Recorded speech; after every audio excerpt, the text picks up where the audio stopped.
ধৰি লওক আপোনাৰ এক মূল্যৱান বস্তু কৰবাত হেৰাই থাকিলে আপুনি বহুত দিন ধৰি বিচাৰি আছে বিচাৰি হাবাথুৰি খাইছে আৰু মনতে ভাবি আছে মই যে কি পাপ কৰিছিলো মোৰ ইমান মূল্যৱান বস্তু হেৰাই গল মোৰ যে সগে দিনে বেয়া আৰু সেই মুহূৰ্তত যদি আপুনি গম পায় যে আপুনি কি ধৰণে উখাহ লৈ আছে সেই উখাহে আপোনাক কৈ দিব পাৰে যে সেই হেৰুৱা বস্তুটো ক'ত আপুনি বিচাৰি পাব আচৰিত হবনে বাৰু আপুনি হয় সম্পূৰ্ণ সঁচা কথা তাৰ লগতে আপুনি বহুত ধন বিচাৰি আছে বা আৰ্থিক আপোনাৰ অনাটন হৈছে যদি আপুনি সেই মুহূৰ্তত গম পায় যে আপুনি কি ধৰণে উখাহ লৈ আছে বা আপুনি সোঁফালেদি উখাহ লৈ আছে নে বাওঁফালেদি উখাহ লৈ আছে সেই উখাহৰ প্ৰক্ৰিয়াৰে যদি আপুনি কিছুমান নীতি নিয়ম কৰিলে যদি বহুত ধন উপাৰ্জন কৰিব পাৰে এনে ধৰণৰ বহুতো কথাৰ ৰহস্য আজি খোল খাব নহয় জানো দেও আৰু এই ৰহস্যসমূহ লুকাই আছে আপুনি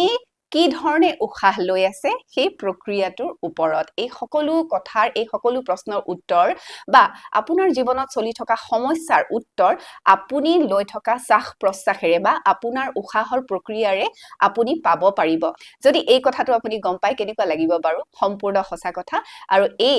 কথাখিনিৰ বাবে আজি আমি এই অনুষ্ঠানটোত আহিছো আৰু আজিৰ অনুষ্ঠানটো হৈছে আসলতে স্বৰ বিজ্ঞানৰ ওপৰত মানে উখাহৰ বিজ্ঞান শ্বাস প্ৰশ্বাসৰ বিজ্ঞান তাৰ ওপৰতে আজি এই ভিডিঅটো লৈ আহিছো নমস্কাৰ মোৰ নাম ৰেখা তালুকদাৰ আৰু মোৰ সৈতে আছে জ্যোতিষ শাস্ত্ৰ বিশেষজ্ঞ আপোনালোক সকলোৰে পৰিচিত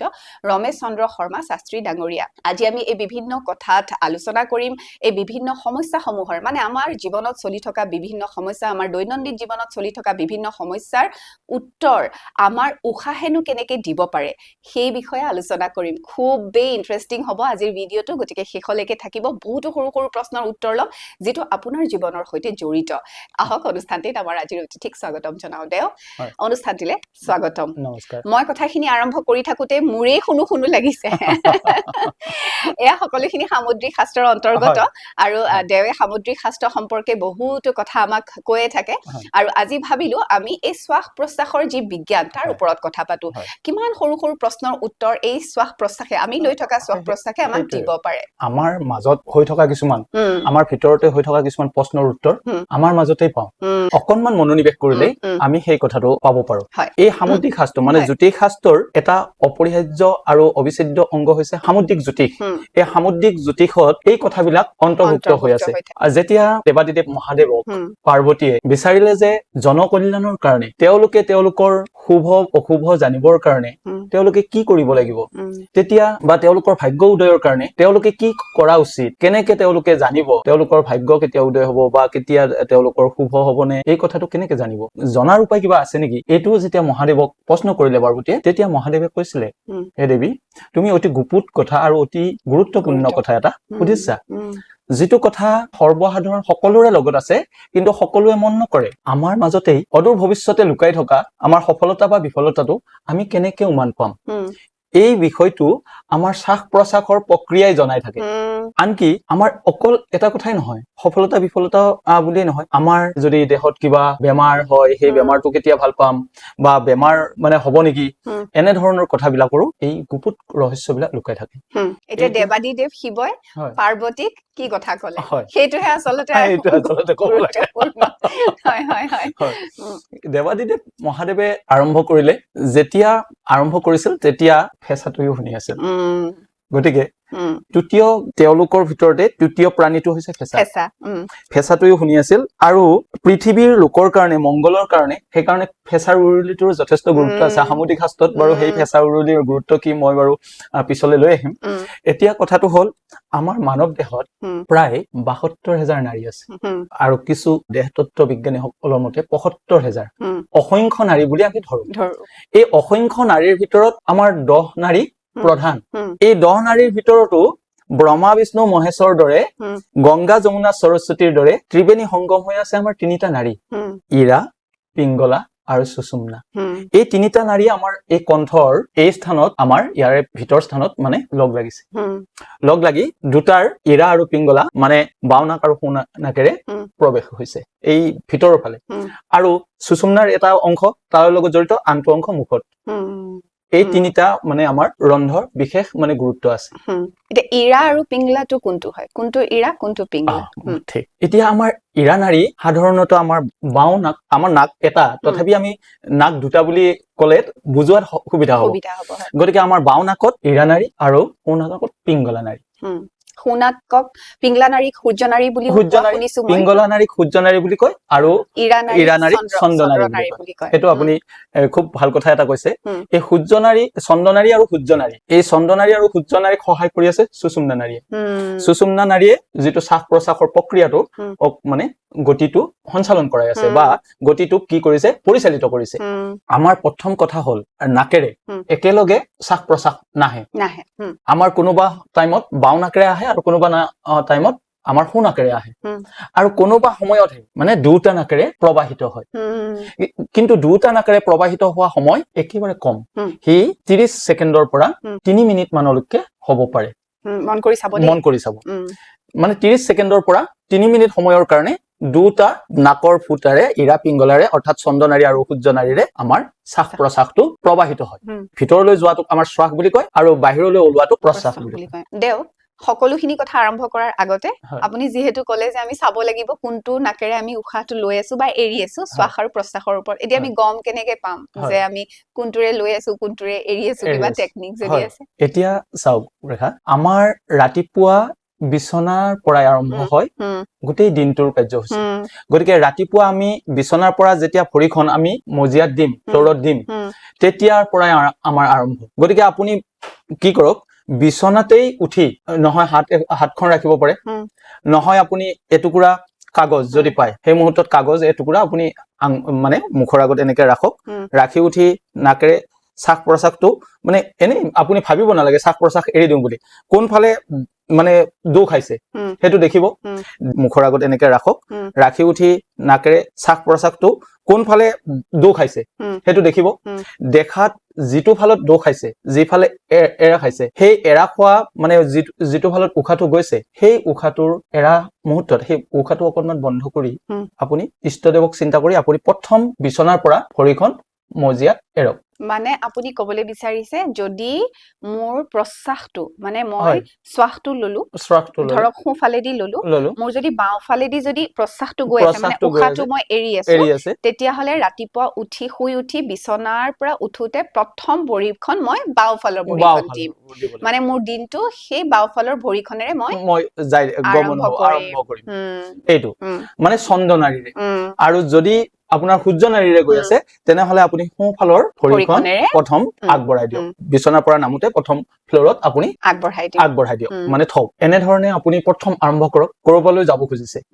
ধৰক আপোনাৰ আজি এটা বিশেষ যাত্ৰা আছে যাত্ৰাটো আপোনাৰ শুভ হ'বনে নহব আপুনি ঘৰতেই পৰীক্ষা কৰক আপুনি যাত্ৰাটোত সফল কাম হ'বনে নহয় আপুনি যাত্ৰা কৰিব ৰেডি হোৱাৰ মুহূৰ্তত আপুনি ঠিক ঘৰৰ ভেটিৰ পৰা নামিব বাৰান্দাৰ পৰা নামিব বা নামাৰ সময়ত আপুনি চিন্তা কৰক কোনটো নাকেৰে শ্বাস প্ৰশ্বাস চলি আছে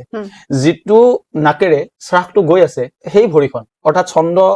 নাকেৰে যদি আপোনাৰ গৈ আছে চন্দ্ৰ নাৰীৰে তেনেহলে আপুনি বাওঁ ভৰিখন সূৰ্য নাৰীৰে যদি গৈ আছে তেনেহলে আপুনি সোঁ ভৰিখন কিন্তু ভৰিখন আগবঢ়াই দিব সেই সময়ত কিন্তু আপুনি শ্বাসটো এৰি নহয় শ্বাসটো অলপ বন্ধ কৰি লৈহে ভৰিখন আগবঢ়াই দিয়ক তাৰ পিছত শ্বাসটো এৰি দিয়ক ধৰি ৰাখিব লাগে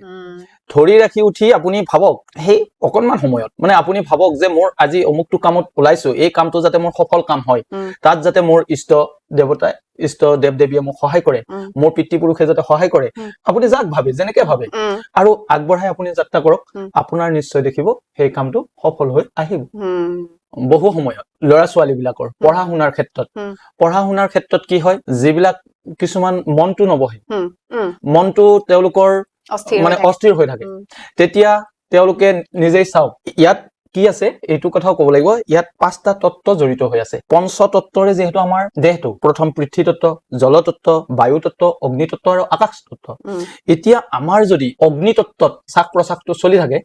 তেনেহলে আমাৰ মনটো নবহিব, অস্থিৰ হৈ থাকিব। বা বায়ু তত্ত্বত যদি চলি আছে তেনেহলে আমাৰ মনটো নবহিব। এতিয়া বায়ু তত্ত্ব কিমানত আৰু অগ্নি তত্ত্ব ক'ত, এই কথাখিনি কেনেকে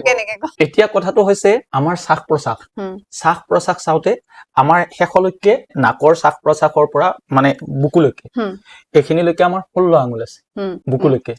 এই 16 আঙুলত যদি শ্বাস প্ৰশ্বাসটো ইয়াতে স্পৰ্শ কৰিছে আহি, তেতিয়াহলে আমি দেখিম যে সি পিতৃ তত্ত্বত চলি আছে। তেতিয়া কথাটো স্থিৰ হ'ব। কথাটো আপুনি যি কামতে যায়, যি কৰিব খুজিছে সেইটো কাম স্থিৰ হ'ব। আৰু যদি এই 16ৰ পৰা 12 পাইছে তেনেহলে সি জলতত্ত্ব। জলতত্ত্বত আৰু সোনকালে হ'ব, আৰু খৰতকীয়া হ'ব কামটো হ'ব। তাৰ পৰা যদি 8 আঙুলত আহিছে, 8 আঙুললৈকে মানে চাইছে, তেতিয়া আছে বায়ু তত্ত্বত। তেতিয়া কামটো মানে আধা হ'ব, আধা নহয়। একদম কৰি চাব, আধাহে হ'ব, আধা নহয়। আৰু যেতিয়া আপুনি দেখিছে যে তাতোকৈ কম 4 আঙুলত কিন্তু গৰম ভাৱ এটা ওলাইছে, গৰম মানে বায়ুটো গৰম হৈ গৈছে। গৰম দিনত গৰম হ'ব, আৰু তাতকৈ বেছি গৰম বা ঠাণ্ডা এইটো গম পাব নিজে, সেইটো অনুমান কৰিব লাগিব, আৰু কেইদিনমান চালে এইটো গম পাব। এই যদি গৰম মানে বেছি গৰম হৈছে তেনেহলে এই কামটো নহব। তাৰ মনটো একদম মানে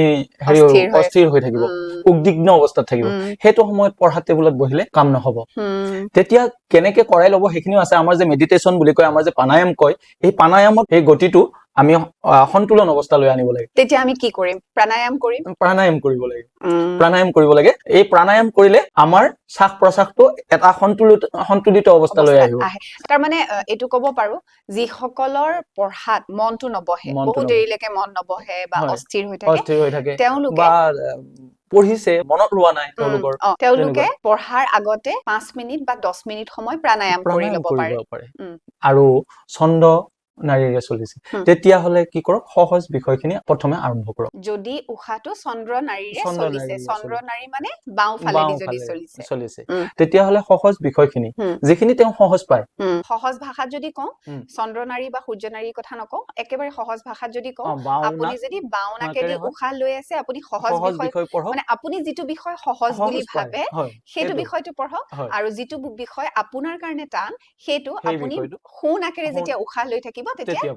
একদম সুন্দৰ, একদম কেইটামান দিন অকনমান অভ্যাসন কৰিলে সেই শ্বাস প্ৰশ্বাসটো এনেকে অকনমান অনুমান কৰিলেই গম পাব যে মই কোনটো নাকেৰে লৈ আছো। আৰু ঠিক সেইদৰে কিবা প্ৰতিযোগিতামূলক পৰীক্ষাত হওক, প্ৰতিযোগিতামূলক বা কিছুমান জয় বিজয়ৰ কথাৰ কিছুমান যে মেল মুকদ্দমাৰ হওক, এইবিলাকত যোৱাৰ আগত আজি ধৰক কাৰোবাৰ কেছৰ কিছুমান হেৰি থাকে, সেই কেছত তেওঁ সফল হব নে নহয়, আজি তেওঁক উকিলে ঠগিব নে এনে টাইম দি খেলাব, বা কিমান খিনি কেছটো আগবাঢ়িব, এই কথাবিলাকো তেওঁৰ শ্বাস প্ৰশ্বাসৰ সেই অনুধাৱন কৰিলেই গম পাব। ঘৰৰ পৰা ওলাওঁতে কেনেকে গম পাব? সেইটোৱেই, যেতিয়া ওলাওঁতে কোনটো নাকেৰে চলি আছে, যদি সেই স্থানটো চাওক, মানে 16 আঙুলত পৰিছে নে 8 আঙুলত পৰিছে নে 4 আঙুলত পৰিছে, এইখিনি এটা অনুমান কৰক। আৰু চন্দ্ৰ নাৰীৰে চলিছে নে মানে বাওঁ নাকেৰে চলিছে নে সোঁ নাকেৰে চলিছে, সেইটো এটা চাওক। চাই উঠি যদি চন্দ্ৰ নাৰীৰে চলি থাকে আৰু যদি সেইটো 8 আঙুলত পৰে তেনেহলে আধা হ'ব। যদি 12 আঙুলত পৰিছে, চন্দ্ৰ নাৰীৰে চলিছে, তেতিয়াহলে সি পূৰ্ণ হ'ব। আকৌ যদি সোঁ নাকেৰে চলিছে, 12 আঙুলত পৰি আছে, অগ্নি আৰু জল, অগ্নি তত্ত্ব আৰু জল তত্ত্বত পৰিলে, অগ্নি তত্ত্ব আৰু জল তত্ত্ব, সেইকাৰণে সেইটোত আকৌ আধা হ'ব, আধা নহ'ব। গতিকে এইটো এটা কথা আছে। ব্যৱসায় বাণিজ্যৰ ক্ষেত্ৰতো, ব্যৱসায় বাণিজ্যত সফলতা প্ৰাপ্তি হ'ব নে নহয়, আজি ডাঙৰ এটা ঠিকাটো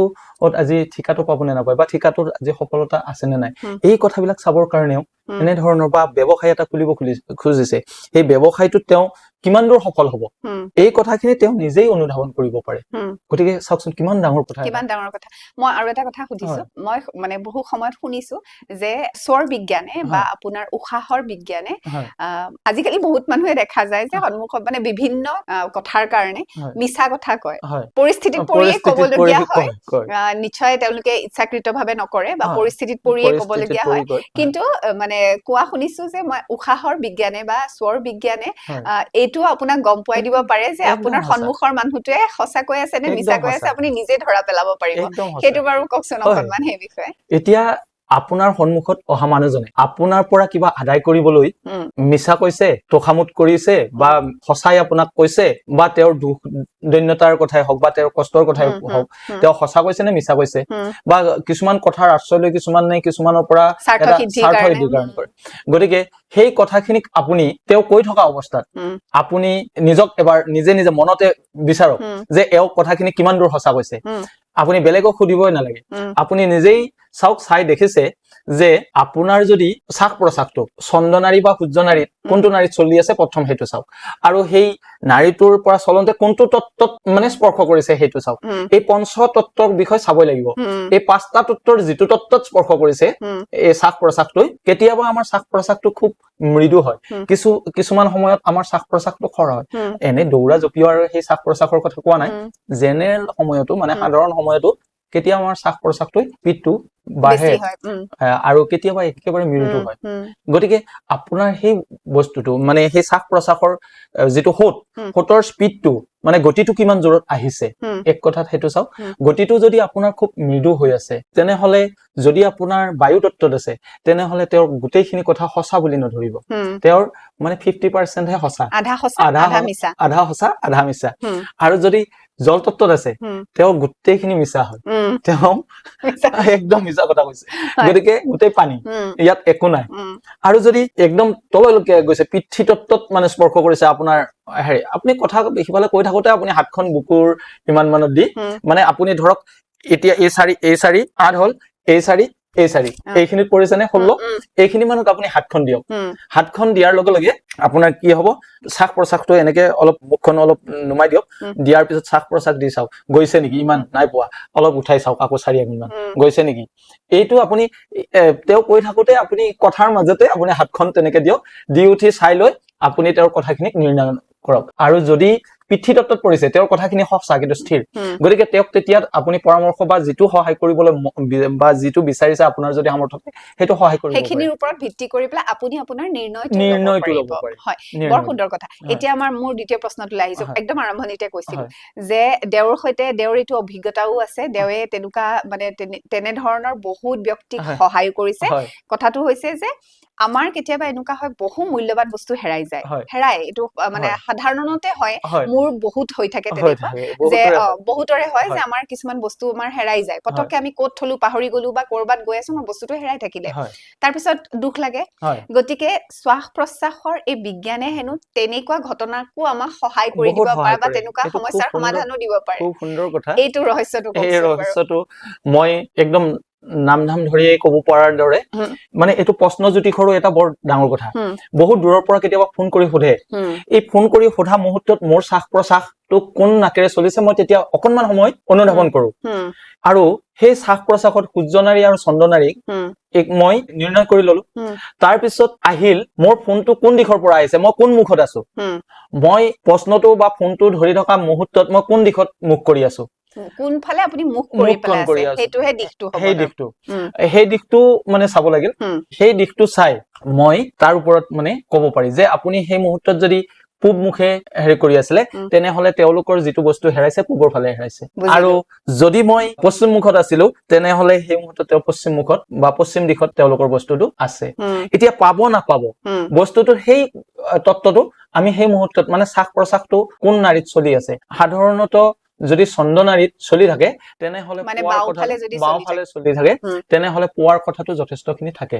সোঁ নাৰীত থাকিলে সাধাৰণতে হৰণ হয়। আৰু এইটো কথা আছে, বাওঁ নাৰীত চলিলে তেওঁৰ বস্তুটো কি, সোঁ নাৰীত চলিলে তেওঁৰ বস্তুটো কি, মানে অলংকাৰ আদি দ্ৰব্য নে পশুধন আদি দ্ৰব্য, এই কথাটো জানিবৰ কাৰণে মানে আপোনাৰ কোনটো নাকেৰে চলি আছে এইটো আইডিয়া লাগিব। মানে চন্দ্ৰ নাৰীৰে চলি থাকিলে ই পশুধন দ্ৰব্য হব, আৰু যদি আপোনাৰ সূৰ্য নাৰীৰে চলি আছে মানে অগ্নিত জৰিয়তে তৈয়াৰ কৰা দ্ৰব্য, সি একেবাৰে লোৰ দা কটাৰীৰ পৰা বাচন বৰ্তনৰ পৰা সোণ ৰূপলৈকে অলংকাৰ হব পাৰে। এতিয়া এনেকুৱা হব পাৰে মই ধৰক আপোনাক ফোন কৰি পেলাই কলো যে দেও মোৰ বস্তু এটা হেৰাইছে, আপুনি মোক সেইটো সময়ত আপোনাৰ উশাহ লৈ থকা প্ৰক্ৰিয়াটোৰে কৈ দিব পাৰিব যে মোৰ মানে আ অলংকাৰ হেৰাইছে নে মোৰ পশুধন হেৰাইছে নে মোৰ কেনেকুৱা ধৰণৰ বস্তু হেৰুৱাইছে আৰু চন্দনাৰীত আৰু এটা কথা হয় মানে আপোনাৰ বোলে মোৰ অলংকাৰো নহয় বা মোৰ পশুধনো নহয় তেনেহলে আপোনাৰ ডকুমেন্টছৰ কিবা কাগজ পাতি হ'ব আপোনাৰ ধৰক লাইসেন্স হ'ব পাৰে আপোনাৰ হয়তো এনে ধৰণৰ কাগজ পত্ৰ এই সাৰ্টিফিকেট কিবা কিবি এনে ধৰণৰ ডকুমেন্টছ আপোনাৰ ইম্পৰ্টেন্ট ডকুমেন্টছ মানে হেৰাব পাৰে গতিকে সেই বস্তুটো মানে যদি চন্দনাৰীত চলি থাকে তেতিয়াহলে আপোনাৰ সেই ডকুমেন্টছ হ'ব মানে যদি আপোনাৰ পশুধন নহয় তেনেহলে আপোনাৰ কাগজ পাতি হ'ব আৰু আপোনাৰ টকা পইচা যদি হেৰাই তেতিয়াহলে হেতু কি টকা পইচা সেই চন্দনাৰীত গম পায় এতিয়া কথাটো হ'ল হেতু পাবনে নাপায় হেতু পাবনে নাপায় এই কথাটো ক'বলৈ গ'লে এই শ্বাস প্ৰশ্বাসৰ কিমানখিনি দূৰলৈ গৈছে কোন তত্ত্বত মানে হি স্পৰ্শ কৰিছে সেইটো চাব লাগিব যদি আপোনাৰ পিঠি তত্ত্বত স্পৰ্শ কৰিছে হি পাব হি পিঠি তত্ত্বত মানে স্থিৰ হৈ আছে হেতু বহুত দূৰত পৰা স্থিৰ হৈ আছে বা হি বহুত দূৰলৈ যোৱা নাই আৰু যদি আপোনাৰ জলতত্ত্বত আছে তেতিয়াও আৰু সোনকালে পাব মানে হি আহিব সেই মুহূৰ্তত হি বুৱাই লৈ যাব পৰা নাই যদি বায়ু তত্ত্বত আছে তেতিয়াহলে পোৱাৰ আশাটো 50-50 মানে কষ্টৰ ওপৰতহে পোৱাৰ সম্ভাৱনা আছে বুলি ক'ব যদি বায়ু তত্ত্বত পৰিছে অগ্নি তত্ত্বত যদি পৰিছে তেনেহলে তাক পোৱাটো কঠিন আৰু যদি আকাশ তত্ত্বত পৰিছে বস্তুটো নাপাব আপুনি মিছাতে কষ্ট কৰি লাভ নাই এই পাঁচটা উত্তৰ থাকে এই পাঁচটা তত্ত্বৰ পৰা গতিকে এনে ধৰণে হেৰুৱা বস্তুৰ বিষয়েও আমাৰ ক'ব পৰা যায় হয় এতিয়া মই পৰৱৰ্তী প্ৰশ্নটোলৈ আহিছো বহুত প্ৰশ্ন আছে তো সেইকাৰণে পাহৰি থাকিম নহলে এতিয়া কথাটো হ'ল আমাক সকলোকে টকা পইচা লাগে ধন লাগে এতিয়া আমি উশাহৰ প্ৰক্ৰিয়াৰে বা স্বৰ বিজ্ঞানেৰে আমি কিদৰে ধন প্ৰাপ্তি কৰিব পাৰো একদম সুন্দৰ প্ৰশ্ন এটা হৈছে সকলোৱে জীৱনত সফলতা বিচাৰে সকলোৱে সফলতাৰ আঁৰত বা সফলতাৰ লগত সফলতা কিহেৰে মাপকাঠি কৰিব খোজে টকা পইচা ধন ধানৰ উপাৰ্জনে যেন সফলতাৰ মাপকাঠি বুলি বহুতে আজিৰ তাৰিখত ভাবে কিন্তু সফলতাৰ মাপকাঠি যে অকল ধন ধানেৰে নহয় ধন ধান এটা চলাৰ প্ৰক্ৰিয়াহে তাক বাহিৰে যে অন্যান্য কিছুমান আছে এই কথাটো বহু সময়ত পাহৰি থকা যায় গতিকে আমাৰ সৰ্বসাধাৰণে ধন ধানৰ ওপৰতে বেছি গুৰুত্ব দিয়ে গতিকে ধন ধান লাভৰ প্ৰক্ৰিয়াটো আমাৰ কেনেকে আহিব এটা সৰু কথা কিন্তু অত্যন্ত সুফলদায়ক সেই কথাটো আজি এই যে আমাৰ স্বৰ বিজ্ঞানে বা এই স্বৰ সামুদ্ৰিক শাস্ত্ৰই এনে ধৰণে উপায় দি থৈ দিছে সেই উপায় যদি অৱলম্বন কৰে নিশ্চয় আপোনালোকৰ জীৱনত যথেষ্ট ধন উপাৰ্জন কৰিব পাৰিব বুলি এটা বিশ্বাস কি কৰিম এতিয়া আপোনাৰ জানিবলৈ মন গৈছে আপুনি ধৰক মন্দিৰত আপোনাৰ নিজৰ মন্দিৰতেই হওক বা থাপনাত বা কেতিয়াবা আপুনি কোনোবা দেৱালয়ত গৈছে মন্দিৰত গৈছে তাত আপুনি চাকি গছ জ্বলাইছে চাকি গছ জ্বলাওতে আপোনাৰ কোন নাকেৰে আপোনাৰ শ্বাস প্ৰশ্বাসটো লৈ আছে সেইটো চাই উঠি আপুনি সেইমতে শ্বাস প্ৰশ্বাসটো যদি নাকেৰে চলিছে দুটা নাকেৰে যদি সেই মুহূৰ্তত চলিছে তেনেহলে সেই দুটা নাকেৰে শ্বাস প্ৰশ্বাসটো আপুনি সেই মুহূৰ্তত বন্ধ কৰি মেচৰ খাটিটোৰে আপুনি চাকি গছ জ্বলাওক আৰু জ্বলাই থাকোতে মনতে আপোনাৰ মনৰ যিটো ইচ্ছা সেই ইচ্ছাটো মনতে ভাবি আপুনি চাকি গছ জ্বলাই এৰি দিয়ক কিন্তু মনৰ যেতিয়া চাকিটো আপুনি জ্বলোৱা শেষ হৈছে তেতিয়া কিন্তু ভাৱটো আপুনি এৰি নিদিব ভাৱটো ধৰি ৰাখক যেতিয়া সেৱা কৰিবলৈ হৈছে তেতিয়া আপুনি শ্বাস প্ৰশ্বাস এৰক মানে ভাৱটো যদি প্ৰশ্বাসৰ লগত আকৌ ভাৱটো নাভাবিব তেতিয়া অন্য ভাবক ভগৱানকে মানে শ্বাসটো ধৰি থাকোতে আপুনি চাকি গছ জ্বলাওতে আপোনাৰ মনৰ ভাৱটো ভাবিছে আপোনাৰ যিটো উইল যিটো মানে আপোনাৰ উইচটো আপুনি সেই উইল পাৱাৰৰ লগত আপুনি মানে একাত্ম কৰি দিয়ক আত্মাৰ লগত একাত্ম কৰি দিয়ক আপোনাৰ ইচ্ছা শক্তিটোক কৰি দি উঠি আপুনি যে এইটো সফলতাৰ কাৰণে মই এনেকে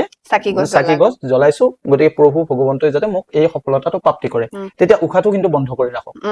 আৰু ঠিক উশাহ বেছি সময়তো বন্ধ কৰিব নোৱাৰিব গতিকে এৰিব লাগিব এৰাৰ মুহূৰ্তত কিন্তু সেই আপুনি ভাবি থকা ইচ্ছাটো